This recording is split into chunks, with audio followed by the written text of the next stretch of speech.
Prix champion. Just really great.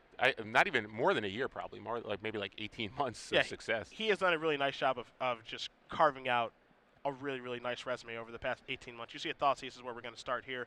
There's an island, a Jace, an Azorius Guildgate, two islands, excuse me. There's a Negate, a Revelation, a Detention Sphere as well. Jace, Memory Depth. We saw him use this to great effect against Andrew Tenjum last round. I'd be surprised if he doesn't take the Memory Depth here, but oh no, he's taking Detention Sphere. Got bigger plans here. Braun-Duin's Esper list much different than Tenjum, so he's got 4 main deck Blood Baron of Escopus. He's got a bunch of removal. Of course, he's got Thoughtseizes, and we'll get to the sideboards in a little bit. But one thing that both of these players had was Sin Collector. One thing that Tenjum did not have is Pack Rat. So that is why he took Detention Sphere.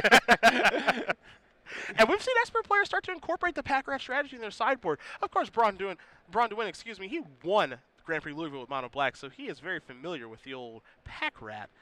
And now thoughts he's going to show up here. So Brian doesn't look like he has a third land. That's not so good. Or maybe he has a Scry land. You figure if he had a third land, he'd play it prior to attack, unless it was a Scry land. But let's see what he does here. He does have another Thoughtseize, which will help out a little bit.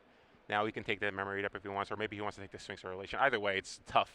Yeah. I'm going to take Rev. Because Esper doesn't have that many counterspells. It really relies on those Thoughtseizes of sniping those cards. Gainsay is a draw for Jensen. He's going to play a Plains and pass the turn back. So Pack Rat's just going to come off the top of the deck right into play. Jensen draws another Gainsay, plays an island, and passes it back. So Braun-Duin, does he draw a third land? I think it's a Scry It's a temple. land. So not going to be able to activate that Pack Rat, but Brian will be able to scry a little bit. Looks like it's probably not a land. That's why he's shipping it to the bottom, I'd imagine. Easy ship. And now Jensen says Jace. Braun-Duin, he says that resolves. So Jace is going to mill the top card and draw Jensen a card. Looks like a Divination. So Jensen in pretty good shape here. He's got a counterspell. He has a Divination.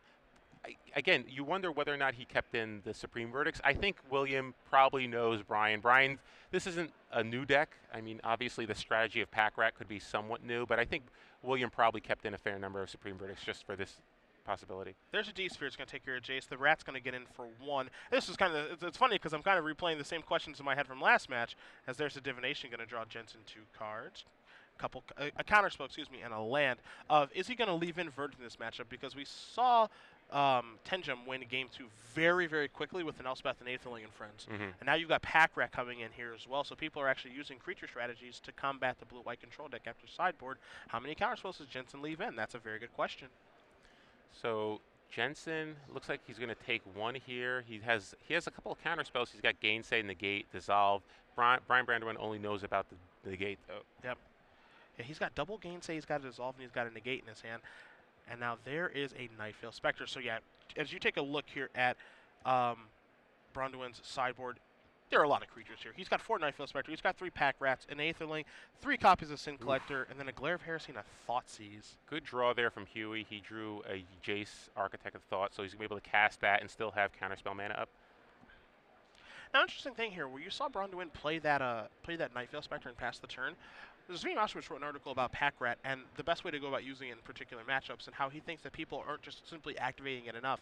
That may be a situation there, exactly what he talked about, where Braun-Duin could have just made another Rat instead of casting Spectre. Well, that's why I find Rat somewhat strange in this matchup, because there's not a lot of cards you want to discard. Like, you want to keep making your mana drops. Like, you can't afford to not miss a land drop in the control mirror, and all the spells in your deck are just so high impact. It's not like when you're playing. It's not like you have Underworld Connections in combination with with Pack Rat, and when you're playing Mono Black Devotion, you're okay with discarding land because you don't need more than 5 or 6 land to function. But with this deck, you can't. There's so many turns where he just can't activate Pack Rat. He has to continue to develop his board presence. And you see that exactly happen right now because he goes to cast a Hero's Downfall on Jace, and Jensen just has a negate for it.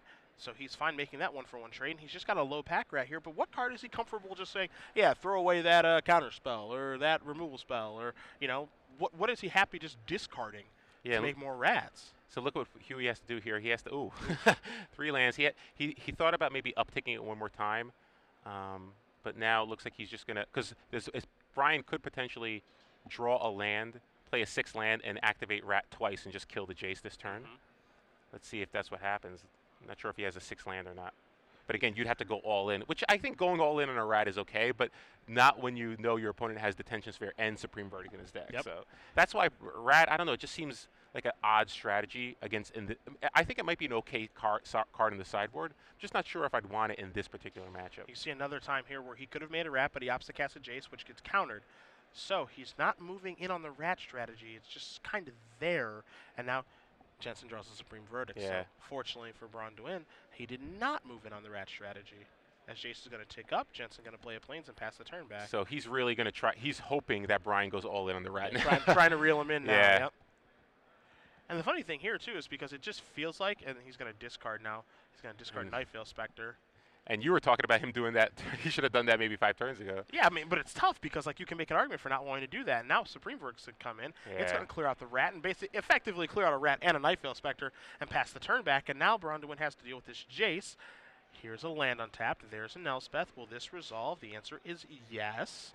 But how good is Elspeth right now? Not really that great because there's a Jace Architect thought in play. Yeah, but he still needs to find an answer for it. It looks like, ugh, wow. Right. So he has a divination. Hopefully he'll draw. He needs like a Sphinx Revelation, Detention, or something. It's just because that Jace is going to probably die this turn. Yeah, Let's see. He is flooding very badly. Divination's going to give him 2 Wow. more lands. Wow. Hey, 27 lands. Yeah. It can happen. So let's see. Elspeth, is it going to take it down for Brian? Draws a land. Looks like it might be a Sin Collector. That sure. was the draw for that turn, I believe, or at least he had one in his hand. So now, Elspeth tokens, where are we going? He says 1 at Jace, 2 at you. Coast is clear. I think 2 win at Jace. Just Okay. to protect around like Azorius Charm That's or something. fair. We're 3 gonna more make 3 tokens going to more. come in. We're going to see Sin Collector. Oh, yeah, we are. Yeah. I'm surprised he didn't Sin Collector prior to combat. Yeah, me too, because then he could have maybe gotten more points of could've, damage. Yeah, got more informed decision on the attack. So we're going to untap here. Ooh, just Mutavault. another land. I mean, it is a Mutavault, but still. Jensen in a tough spot here. Really needs a Revelation at this point. Yeah. All right, there's Mutavault, pass the turn back. So Braun-Duin knows all the contents in Jensen's hand, which are, lands. So we'll see him draw a card. Yeah, Elspeth threatening ultimate fairly soon. Yeah, threatening game over is what it's doing. So attack for 6, 7, 8. Mutavault, eat a token. So 2, 3, 4, 5, 6, 7. So we're going to make 3 more tokens. You're going to lose 1. You're going to make 3 more. Brian's just going to play a land for the turn. We're going to Bunch see. of mana. Oh, With mana up. Yep. All right. This is crazy. This is there's a dissolve off the top. Yeah. Jensen's going to pass the turn back. This is like a crazy redux of what we saw in game 2 between Tenjin and Jensen last round. This is almost exactly how the game played out, except for that Sin Collector. It was a Notion Thief. And yes, it drew a card. All right. Well, which is awesome. Pack Rat was awesome that game. BBD is going to tie it up against Huey here as we move into the third and final game between Esper Control and Blue Eye Control with plenty of time to spare. Plenty of time to spare. And again, the transformational sideboard from BBD kind of favors him in a long round because he can kind of close out games. He's unlikely to, if they have 25 minutes left and both players are pretty quick, so I don't foresee a draw. But if things are going, I think it's more likely that there'll be a draw or BBD wins because William doesn't have a lot of win conditions in his deck. Oh. So I don't know if he can close out the game in less than 25 minutes, but we'll see. All right, so you see both players going back to the sideboard. They're taking a look here. Jensen has now seen Pack Rat, he's seen Night Veil Spectre, and he's seen Sin Collector. So he's probably re-sideboarding. The question is, what's he doing over there? Yeah, we know he left in Supreme Verdict, at least one. So he's got a Pithing Needle, 4 copies of Gainsay probably come in for sure because he wants to counter Night Veil Spectre early on, as well as the Jace and all the other counter spells. Negate's probably coming in. Last Breath, I don't know. Does he want to bring in Last Breath, knowing that he has to contend with Night Veil Spectre and Pack Rat, possibly? Particularly knowing that in order for BBD to probably win quickly, he could get one of those draws where it's like turn 2 Pack Rat, turn 3, just activate Pack Rat, try to kill you fast before you can draw into a Supreme Verdict or a Detention Sphere. He's got 2 copies of Fiendslayer Paladin. I don't see that coming in. 1 copy of Blind Obedience, same thing. 1 Pithing Needle, 1 Glare Heresy. 2 Jace Memory Adept. Obviously, Memory Adept is pretty good in this matchup. Plus, it allows William a chance to kind of end the game relatively quickly. I mean, 3 activations will probably do it. So definitely bringing in that card. In his main deck, though, there's not that many cards that he really doesn't wants to take out. Like Azorius Charm, obviously not that great, but you can't cut all of them. Yeah. Especially against Night Veil Spectre. I'm not sure if Last Breath is better if he has Pack Rat and Night Veil Spectre, but I don't think he can cut Azorius Charm. He can chase some of the Supreme Verdicts, I think. But again, it makes it difficult knowing that your opponent has a creature transformational sideboard. Yeah, you play that little game of, I can sideboard out Supreme Verdict if I want to, but then I can just kind of cold to Bloodburner Viscopa. Braun-Duin has 4 in his main deck, and you have to assume, because we did cut into this at the beginning of game 2, that you have to assume he probably saw 1 Yeah. or 2 in the first game. The first game takes a while, and of course Jensen's deck takes forever to win. Yeah. So he probably saw that they had those in the main deck. So take a look at Braun-Duin's sideboard here. Both players shuffling up quite quickly. Again, 3 Sin Collector, 2 copies of Doomblade, 4 Nightveil Spectre, a Glare of Heresy, an Aetherling, an additional Thoughtseize, and 3 copies of Pack Rat. What I like about this sideboard is, 1, it's not traditional, so you don't really see it coming, but 2, it really makes it difficult for the blue-white control to the sideboard because, as you mentioned, there are creatures here. It's like, am I going to leave in Last Breath? It's not so good. It's transformational sideboards. I love playing decks with transformational sideboards because you can get free wins simply because your opponent just doesn't know what to do against you. Sideboarding, because you're playing 3 games and most of the games are going to be after sideboard, having a correct sideboard plan is so important in a long tournament like this. And so Huey's probably very familiar with Esper. He's played Esper a lot. Yeah. And he even wrote an article on Star City Games about the Esper Mirror. Yep. Really good article. Actually, like a really, really good article explaining how you play the Esper Mirror. But all that was predicated on the traditional Esper deck, not this Esper deck with a transformational sideboard. Yep. Your opponent's bringing in Sin Collector, Nightveil Spectre, and Pack Rat, and he also has Thoughtseizes. I mean, that he's attacking you from a number of angles. You saw that first game. He had Pack Rat, which wasn't that big a deal, but Huey had to counter Nightveil Spectre, then he had to contend with the Elspeth, then he had to deal with an Aetherling. Yeah. It's just like there's so many angles of attack that Brian's coming at you with that it's very difficult for William to kind of contend with that, particularly when your opponent's also Thoughtseizing you. Yeah. So see, both players have kept their 7 cards. We are underway in this third and final game. The other thing I like about this deck here is you're going to see a Thoughtseize. We'll take a look at the contents of the hand of Supreme Verdict, Sphinx's Revelation, Detention Sphere, Jace, Hallowed Fountain, and Island. Is that for Esper, they can comfortably side out their Supreme Verdicts with not a care in the world. And blue-white control does not have that luxury because now especially that there are creatures coming in. So it's so easy for BBD to sideboard here where Jensen has to hedge against kind of everything now. Yeah, and that's the problem with blue-white control is that it's a lot better than against aggro decks than a traditional Esper deck because you don't play nearly as many tap lands, and you have less of a chance of getting color screwed. But at the same time, you're much more vulnerable to an Esper deck because they have Thoughtseize, and their plans after sideboard can be a lot more powerful than your plan could be. See a third line there from Jensen. Braun-Duin did just play a Temple of Silence. Now he's going to play a Sin Collector, so he wants to know what's up, and Dissolve says, I don't think so. Yeah. There's just so many cards that Huey has to counter now after board. He's overloading the things that just take care of. He draws a Revelation, plays a Hollow Fountain tapped, and passes the turn back. So he's representing counter magic here. He's got an Attention Sphere, I believe 2 Revelations, and a Verdict in his hand. Now you see Braun-Duin's going to play the Pack Rat. There is a Water Grave and passing the turn back.